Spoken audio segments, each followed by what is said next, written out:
With roughly 88% of construction complete, the Bonner Bridge replacement project is rapidly spanning the Oregon Inlet. Work at the northern end of the project is steadily rising to meet the bridge's navigation zone.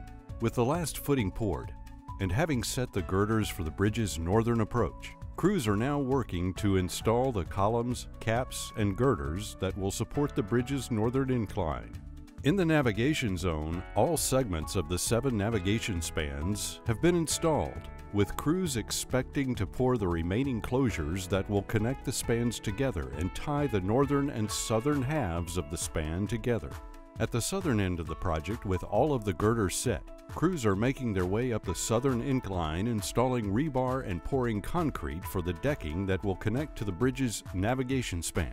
Meanwhile, at the southern base of the new bridge, crews are building up the southern approach roadway in preparations to connect the bridge to NC-12.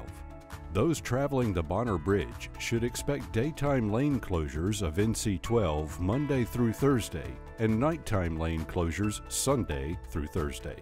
One lane will remain open during these lane closures. However, motorists should allow extra travel time. NCDOT urges motorists in these areas to stay alert, obey posted speed limits, and watch signs for construction information and lane closures.